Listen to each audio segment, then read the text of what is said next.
Welcome to Your Anxious Child, 5-Minute Solutions, a podcast dedicated to providing practical advice and support for parents of anxious children. This advice is informational in nature and not a substitute for a consultation with a licensed mental health professional. And now, here's your host, Dr. Edward Plimpton. Welcome back to Your Anxious Child, 5-Minute Solutions and Interviews with Experts. Today, we are taking a very different approach to the topic of anxiety and talking to an economic sociologist. Nina Bandelj has just written the book, Overinvested, The Emotional Autonomy of Modern Parenting. Now, one of the things that's rather interesting is that she comes to very similar kind of conclusions that many psychologists have come to from an entirely different perspective. So earlier in this year, I talked with Meredith Elkins, whose book, Parenting Anxiety, Breaking the Cycle of Worry and Raising Resilient Children, makes very similar points to Nina in her book. And certainly, recognizing that there is a rising concern with rising levels of anxiety and depression in our younger generation, that there is at the same time a decrease in independence and autonomy, and a kind of a pressure cooker of, achievement-oriented nature that people like Jennifer Wallace have clearly identified, and linked it to kind of the issue of intensive, kind of parenting, helicopter parenting, and the like. And certainly in terms of kind of the treatment of kind of anxiety, some of the more exciting work that's being done is treatment that really seeks to foster independence. And, in an earlier podcast with Camila Ortiz and Leonore Skenazy, he talked about kind of the excitement which kind of happens when children are really encouraged to be independent and the sense of triumph they have in those actions. So, and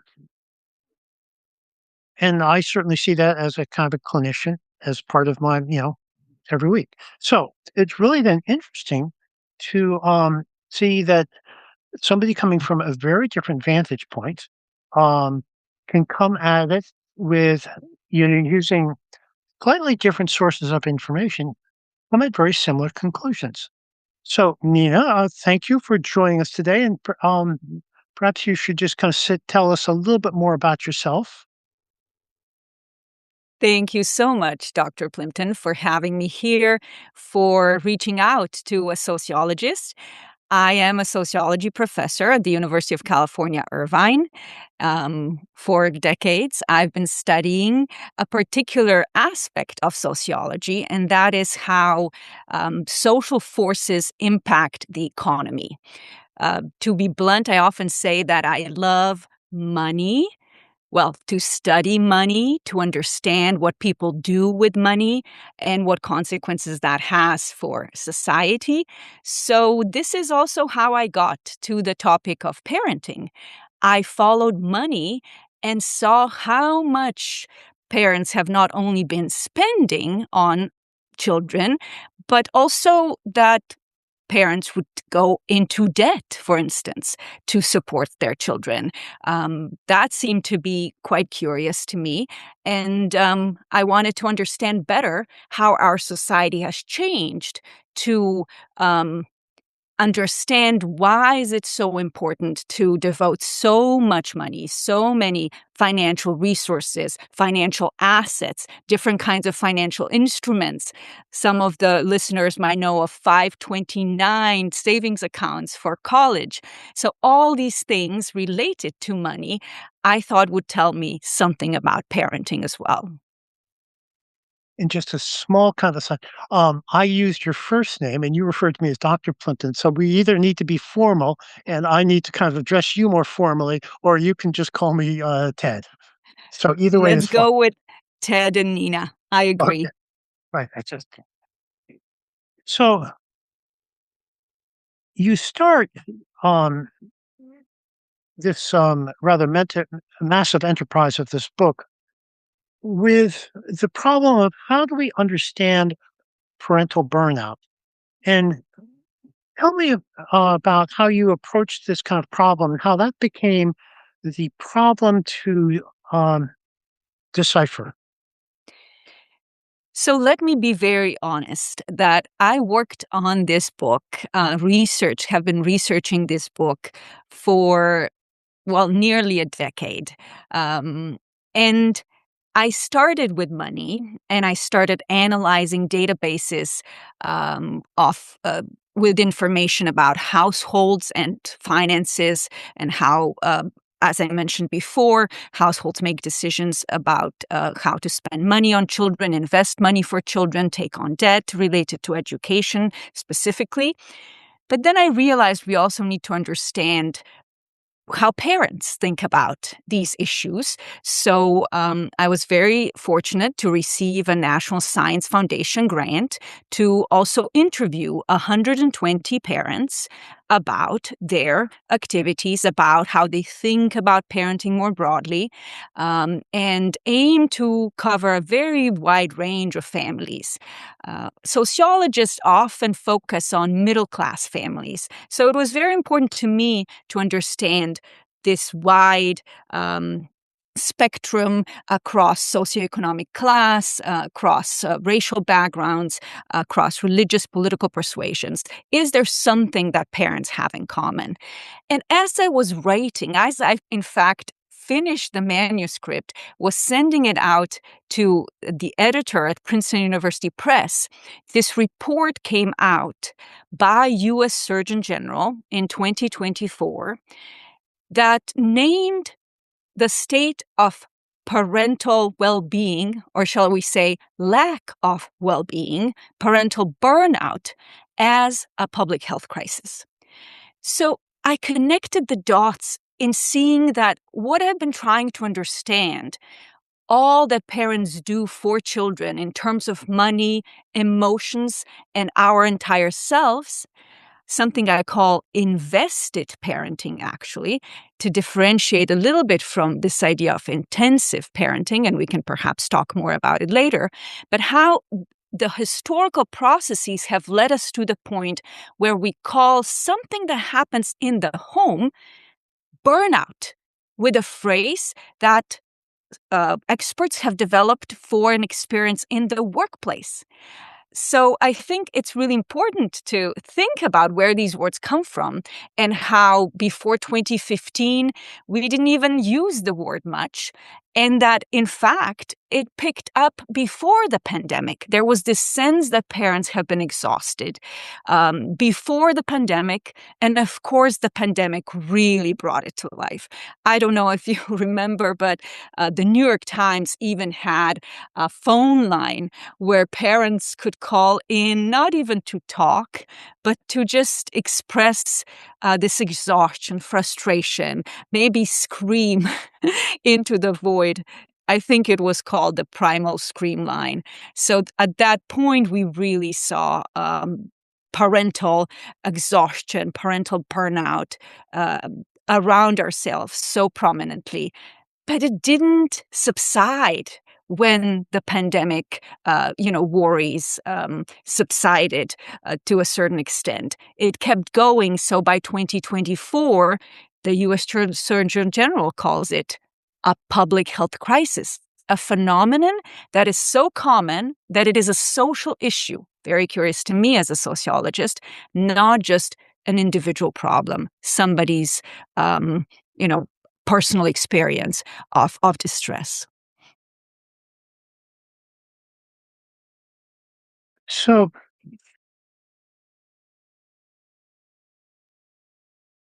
how did you begin to kind of tease about, you know, this rather massive problem? how did you, you know, and there's certainly three parts to your book, the kind of survey of parents, the kind of review of parenting books, and the analysis of financial information. But I think it would be kind of interesting for our listener to kind of know, from your perspective, how do you begin to kind of um, get a handle on this problem of parental burnout and where it came from? Yeah. And I think it's actually an excellent question. To some extent, I probably take it for granted because I exist in my world of academic research that has discussed both parenting styles, intensive parenting, something called concerted cultivation, which is this very intentional sort of signing up of children into activities and telling them how to behave in institutions, how they talk to their teachers and other authority figures, which another sociologist discussed very prominently, Annette LaRoe, a professor at the University of Pennsylvania. So we have these terms, but we also have work that looks at how the social value of children has changed historically. So this was one of my anchors when I began. I really began not so much with parenting, but how the social understanding of who children are has changed historically. This was because I was building on another very important body of work by Professor Viviana Zelizer at Princeton University, also a sociologist, who in the 1980s wrote this book called Pricing the Priceless Child. So she also followed money in some way. She looked at how we understand life insurance or, children's adoptions, expenditures for children, how those things tell us something about the transformation from thinking of children as economically useful. They would contribute to the welfare of families. They would work on the farm, certainly do chores at, 19th century, 20th century, they also worked outside in the labor market. Of course, we passed child labor laws and we, in some ways, institutionalized, but also culturally changed the perception that children are not economically useful, their productive value is not primary, but their emotional value is the most important one. So, of course, the transformation takes over courses of decades, and this is at the turn of the 20th century. And my question was, are children still mostly emotionally priceless, or have things changed? Because obviously a century nearly has passed since that archival historical work of Professor Zelizer about the transformation from economically useful to emotionally priceless. And I thought about how the emphasis today is not simply about loving children, but also about building their human capital, economists would say. And let me explain that. Most people understand that education is really important, but to have education be so primary in terms of schooling, in terms of, building credentials, in terms of schools having standardized tests, having so much focus on what happens in the school, even homework, to build this human capital of children really early on. We start even in preschool. There's, a sense that one needs to teach children from the get-go, perhaps even in utero, make it your first classroom. So this idea of how important schooling, a particular kind of education, is for children connects to another body of academic work, and that is by economists. Economists emphasizing the role of human capital in our society, not just for young adults and people who work in the labor market, because as theory goes, if we individually invest in our human capital, overall economic growth is going to be bigger.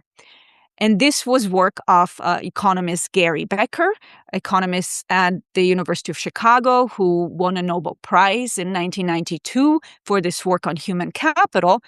And people may not know that he also wrote a book called A Treatise on Family, where these same arguments were applied to what, in some ways, parents do with children in the home. They invest in children to build their human capital, so there's some returns in the future. And this notion of human capital has become so common that we don't even pause that we might refer to individuals as human capital, that we might think of parenting in some ways as human capitalization of children.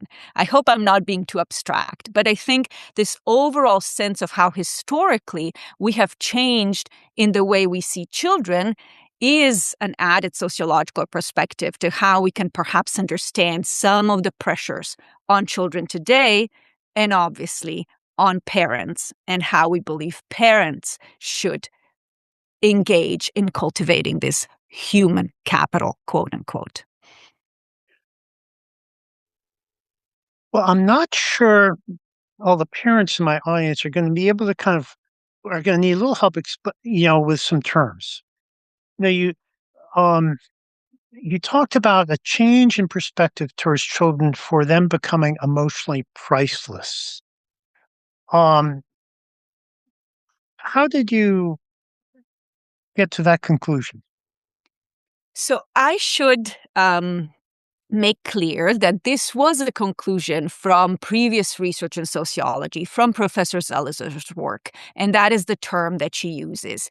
And one way, for instance, that she exemplifies how this transformation has occurred is that when, for instance, a child may have died in an accident, in legal proceedings, previously, judges would look at what is the loss to the family in economic terms. This child could not contribute to the family in earning for the family, and so that was the reasoning they would apply. And the change is noted when judges start thinking about this process more as loss in emotional terms. What is the anguish? What is the grief that parents suffer when they lose a child?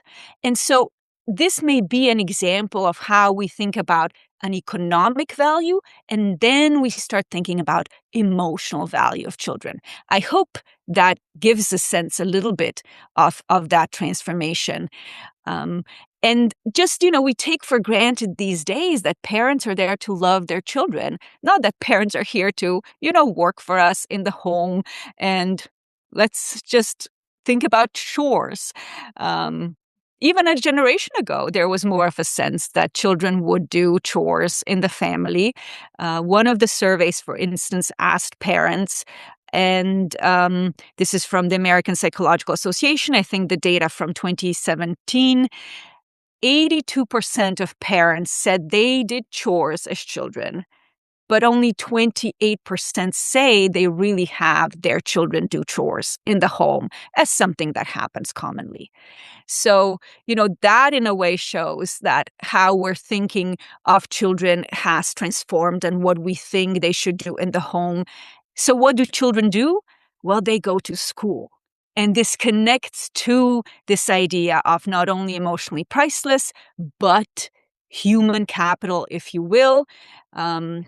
And I think it's very important to note that parents themselves do not use these terms. They believe their role when we talk to them is to support their children, to love them, to be devoted to them, and emotionally support them. And so it's really important to put together sort of these economic terms with the emotional terms that we see parents mostly use in the home. But, just to say that we talk to parents and they would say, you know what? I don't even think that my teenager, hypothetically speaking, should really get a part-time job. School is their job. So that kind of thinking, right, moves us not only from the kind of economic productive role of children in the home, but again emphasizes how school is the primary concern of parents for their children. I was thinking of your book when I was at a recent meeting of a kindergarten student who was struggling with his behavior. And it just struck me, it's clearly a behavioral issue, not a, academic issue. But the first things that came out of the teacher's mouth was how he was doing academically. And that really kind of struck me that, the first comment would be about how he was doing, in kindergarten with his kind of math and reading. Um, and May I I thought, just say, imagine the stress of the parent sitting there when they hear something like that too, right? So it's not just about the child, but it's also what parents think they need to focus on and what are sources of stressors. Even in kindergarten, the academics. Um, I think I have a section in the book where I compare how in the 80s, the criteria to get school readiness or first grade readiness was about sort of 10 items that were relatively basic. Can they put their shoes on? Can they walk a block? Count maybe to 10. There's probably more specificity to this, but certainly not as much as in the 2020s, where there's a list of maybe 100 items on some schools' boards that is a checklist of first grade readiness and is very academically oriented, to your point, Ted, about that situation. what did you surveyed an impossible amount of parenting books and, 100 plus. Yeah. And I looked at them, many of them I've read, and I think I groaned a little bit thinking about, going through them all. Yeah. But what did you conclude looking at that collection of parenting books, from, I guess, Dr. Spock on? I'm so glad you asked this question because I think it's so important to complement this economic perspective that I've talked about and that leads into this academic focus orientation with the emotional aspect of parenting that I also see change over the course of the decades. So I would say Dr. Spock, in some ways, okayed this more emotional approach to parenting, that was distinct from kind of the discipline-based and behavioralist approach of an earlier period, where, some guidance very early on, 1920s, was you should not even hug your child too much. And it probably is unimaginable to our listeners how different that advice from experts was not that long ago. And so this has changed over time into a much more emotional orientation. What do I mean by that? Isn't a few ways that advice has changed, but also who provides it. I think that's really important. One is this idea that paying attention to the emotional well-being of children, socio-emotional learning, emotional regulation, and overall for children to be happy is what is increasingly the focus of these books. So, if you were to encapsulate, and by the way, I did not read word by word everything. It was the title, the description, the author, because with 105 books, that would take me another decade to finish this book. But, the keywords, the kind of central themes turn to be much more emotion-oriented. And also, the authors were not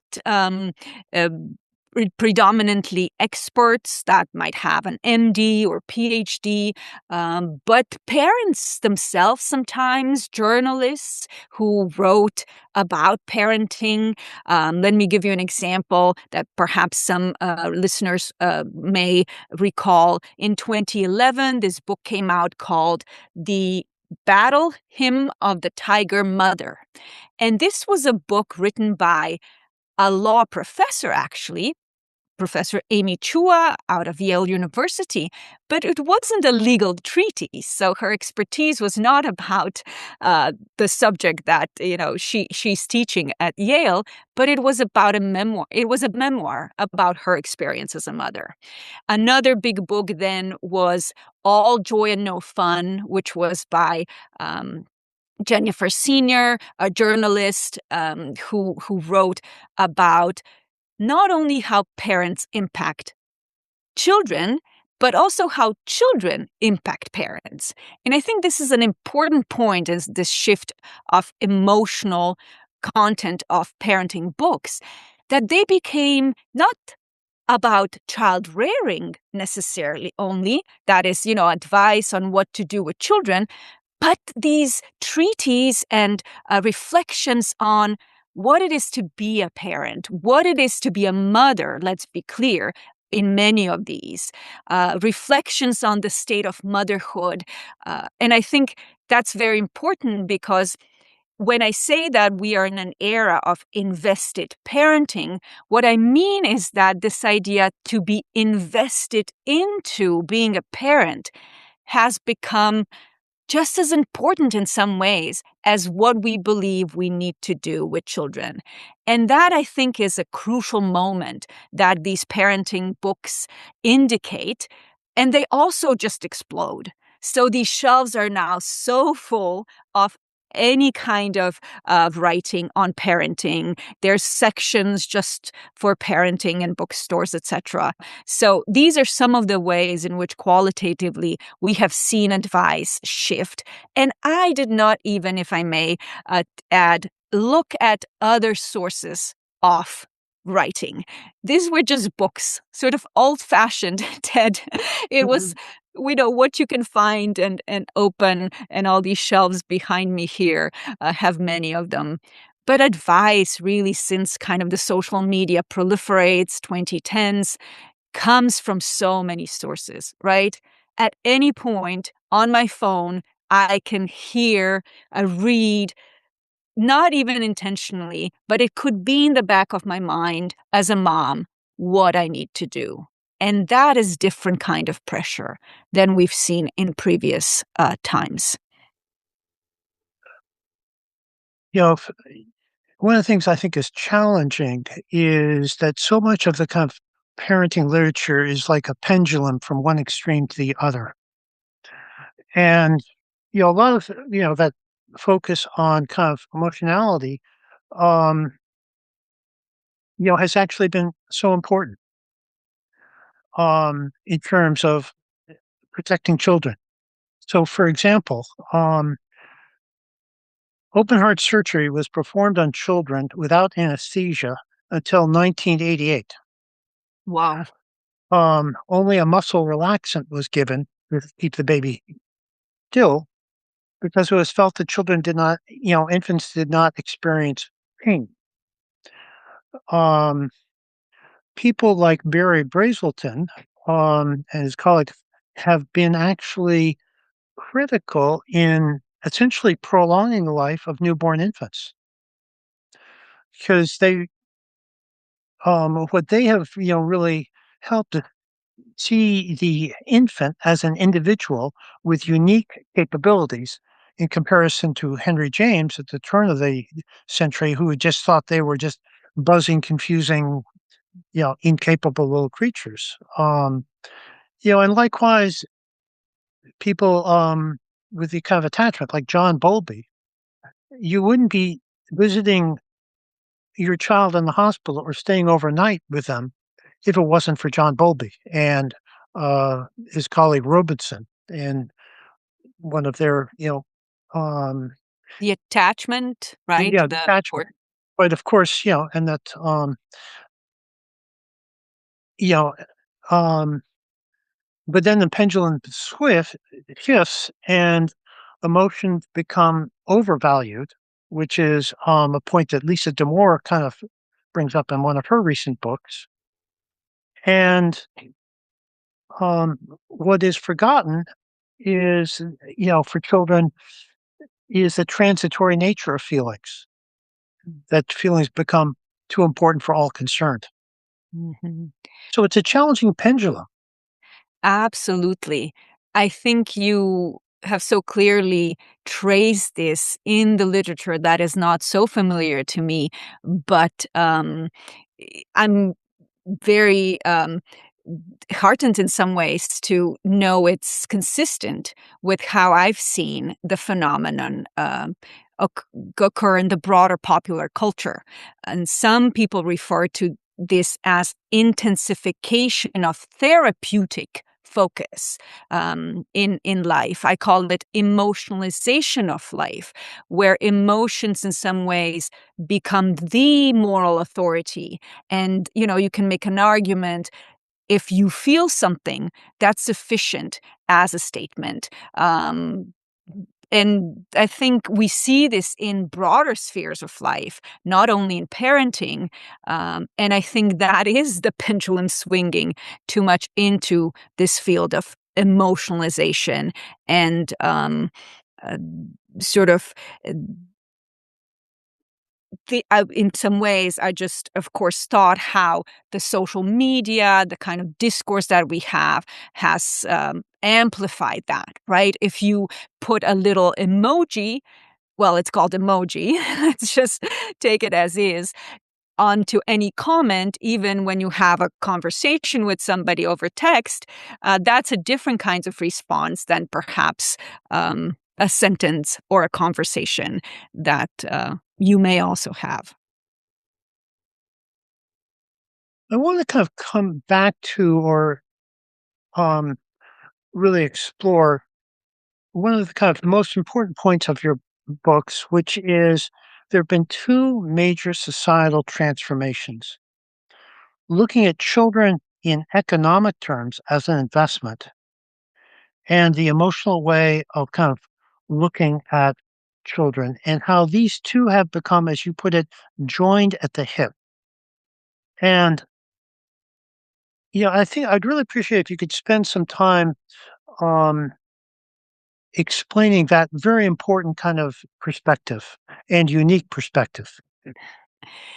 I appreciate you calling this out, Ted, because that is, in some ways, the structure, right, of my argument, and it's a primary way in which I understand parenting is how society has changed to create this modern, exhausting, financially and emotionally parenting reality.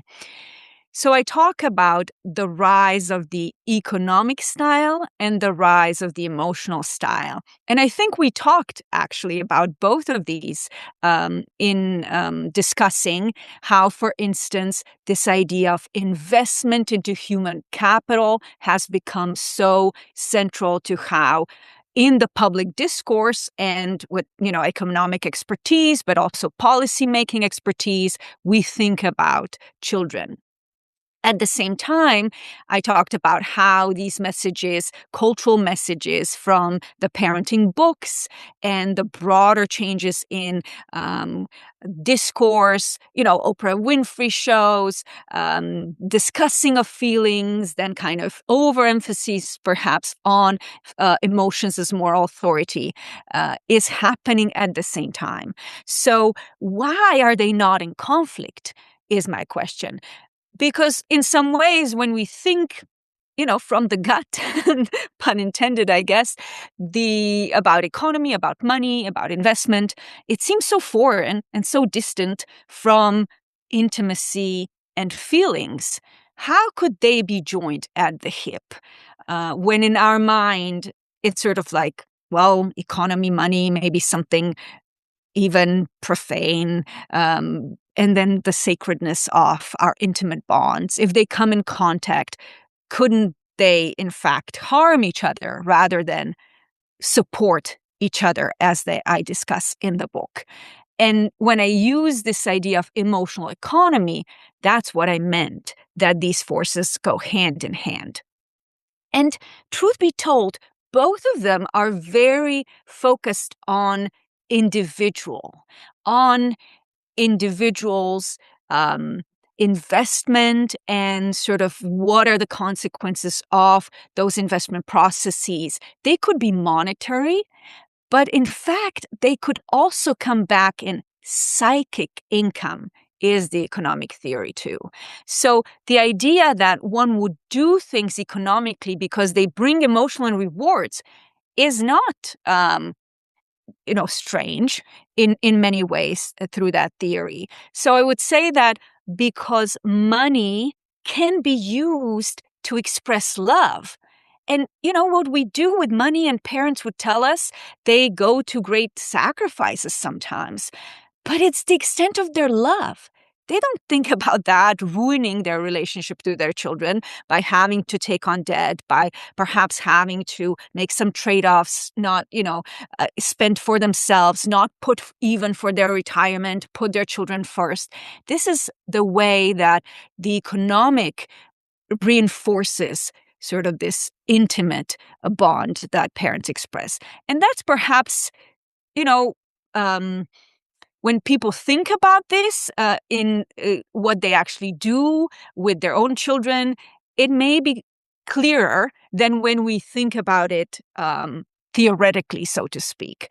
So parents see how what they do economically is very much not antithetical, but consistent with how they want to express their love, especially in society, and that is a very important point, where there's intensification of the economic. That is, we have all these finances, financial instruments. We have growing costs of tuition, childcare costs. So much about parenting is about money. So for parents to understand that and not resist it, they sort of feel it's their own responsibility to use it to show love. I hope I'm signaling something here that I think is also pernicious, because if we take all these financial burdens on our own shoulders because we believe that makes us a good parent, that has different consequences for how we think about society and what perhaps we could ask in terms of social protection, social safety net, how we could share these burdens of investment for children, not simply on parents' shoulders, but what is a broader responsibility that we have for them. You illustrate some of these points in how parents talk about spending for college, saving for college versus their retirement, and the extent to which they will go to finance college. I wonder if you could but you use those as kind of to illustrate some of these points in your book.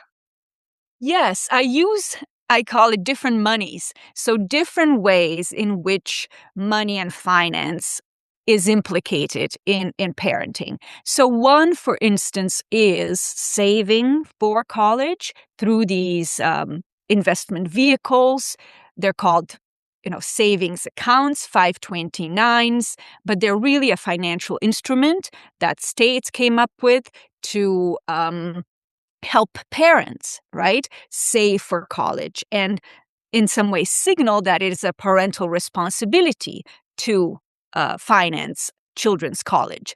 We're not talking about making college more affordable broadly, but we're providing a financial instrument that parents sign up for in some ways. I remember when I was taking some education classes, financial literacy classes here at my own university. One was about saving for your children's college. And that was, the message there was you have to start very early on. And how I felt it was that that's what a good parent does, right? A good parent opens a 529 account as early as possible and puts money aside. But this instrument is not as widely accessible or even possible in terms of how financially sustainable it is for families to put that money aside across most of the families. It's really just the top 10% of families that would have 529 accounts. So then on the other side, parents still feel they want to support their children, need to support their children to go to college, so they take on debt. And so we have another financial vehicle, the PLUS loans, the parental loans for undergraduate students, a federal program where parents can take on loans. And maybe listeners will be surprised to know that while we talk so much about how much college students are overburdened with loans, it's actually the case that after 2010, the balances that parents have are greater than those that children themselves have, because there's a cap to federal loans. But parents not only take on these PLUS loans, but they could take on a home equity loan, they could take a private loan, they could put more on the credit card. So there's multiple ways in which, parents today can be burdened with debt that is quite unsustainable for a lot of the families. At the end of your book, you talk about the demise of the parenting commons. And I thought that was a very good, almost summary concept for all of what you've been kind of talking about. And I wonder if you could just talk about the demise or the loss of the parenting commons. The tragedy, I The, even call it. The tragedy of the parenting commons. Because it seemed to kind of encapsulate a lot about what's going on, about the inequities that are going on, and the strain it puts on families. Yes, and I think it follows up on these points, perhaps too detailed, that I made about all these financial instruments and the investments and the debts. Because bottom line is that when parenting is so much about money, and when it's on parents' shoulders to finance, we actually have to do a lot already for childcare and preschool. Those prices have skyrocketed. And then I talked about college. But it really is financial burdens on families.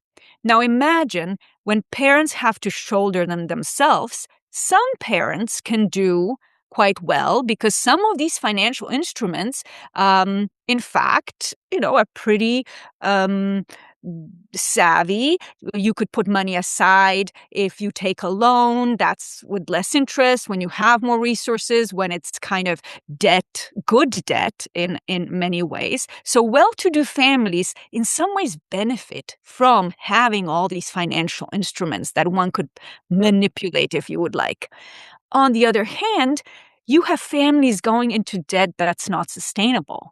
And that just increases the divide between families economically. And so we have not thought about it that way. We know that inequality has increased in our society, and not only increased, but it's very stark and intense. And that parenting, in the way I've just described it, could be a mechanism of such inequality. When I talk about the tragedy of the parenting commons, this is what I'm referring to, is this sense that if we have common resources and that if it's only on parents' shoulders to do everything they can for their own child, some will be able to, hoard some of these resources more than others. But overall, we will have negative consequences for society as a whole. And in the end, children are members of society. They're not just individual families, may I say, dare I say, private property, investment projects that we need to optimize. They are the new generation. We need society, not just individuals. And I think that's what we miss when we have privatized and financialized parenting to the extent that we have in our society. We've really gotten away from understanding the importance of the collective good. Yes. And Couldn't agree one more. derivative way that certainly I see that in my work is, the reluctance of parents to vaccinate their children. Indeed. That it's done for the collective good as much as for the individual. I think that is a great example in some ways about how this personal choice, both because of personal, you know, convictions, feelings, right? I could say, I feel like this is not the right choice for our family. But it is not just an individual family's choice when it impacts the community, the broader society, because these are socially implicated decisions. So you're very right that privatization of parenting is seen through these individual choices that are made that seem as they're best for the individual family, but also have these broader consequences for society. So it's not only growing divisions, growing, disparate kind of political sentiments about what we should or shouldn't do with children, equally vocally, equally fiercely, out of love for our children. We can argue so much about one side or the other, to vaccinate or not to vaccinate, to wear a mask or not to wear a mask. I wonder how we could turn that argument and think about the love for our children in these broader perspectives about their future, about investment into all of our children, not just our one individual child in one nuclear, as we call it, family. Yeah, that, how we can kind of develop more of that kind of, recognition that we're all in this together. That's It, right. um, Let's say everyone's exhausted. Let's start there, right? Isn't that something we should do about something about? It's just not sustainable. We started talking about parental burnout. It keeps going. There's so much discussion. I think the survey that the U.S. Surgeon General used showed that 1 in 2 parents is just overwhelmed constantly. And even if we think we do it all just for our children, that we, in some ways can suffer because they're going to be better, that is not actually the case. As, your activities and other speakers on your podcast have extensively talked about. What are the consequences for children? How does this relate to anxiety, both of children and parents? All these activities have downsides at the individual child level, parental level, but also societal level. yeah. So we're almost out of time, and I just, there's so much, so many layers to kind of what you are talking about. Wonder if there are any kind of last minute kind of things that you'd like to mention that we haven't, gotten to. Just Well, let me follow up on this thread of is there something parents do? And I think by understanding that social forces influence how we even feel about what we need to do with our children, but also these systems of finance and education. The importance of social context cannot be overstated. But it's also that social norms are collectively produced. And that, if for a parent to think that I cannot do less because this makes me, kind of failing or not doing enough, and I will impact my child's future and I cannot take that risk, to perhaps think that by scaling down somewhat, we're not only helping our own family, but helping to change these norms and make it more okay for other families to also follow suit. I think that would be an important message to convey. don't do it just for you. Think about doing less for society more broadly. We can help each other in changing these norms, and reimagining how we raise children is the first step for us to then call on, public policy to help us with institutions. But I hope, that's one of the sociological lessons we can learn. Well, Nina, thank you so much for helping us become a little bit more aware and cognizant of the social context in which we are parenting, because it's hard to step back and to kind of see it. It's so easy. Um, and, all of the things you talk about in terms of it's so hard for the most thoughtful parent to resist getting that extra tutor or that extra, to not get caught up in the excitement or the pressure. Very hard to Yes. resist that. Very, very hard. I will be the first one to admit, maybe my last comment is that I also am a mom. I've been parenting, doing this, and writing the book. I will be the first one to admit how hard it is. But, down the line, I keep saying to myself, my child is not an investment project. And if they live and grow up more on their own terms, that is actually good for them. Right. Great. Well, thank you so much. I appreciate this opportunity, Ted, and look forward to more conversations across these different perspectives that we bring to such an important topic as children, anxiety, and how we care to make lives better. Thank you. Thank you for listening to Your Anxious Child. Please leave us a rating and review in iTunes to help us get the word out. If you'd like to learn more and find additional resources, visit us at edwardplimpton.com.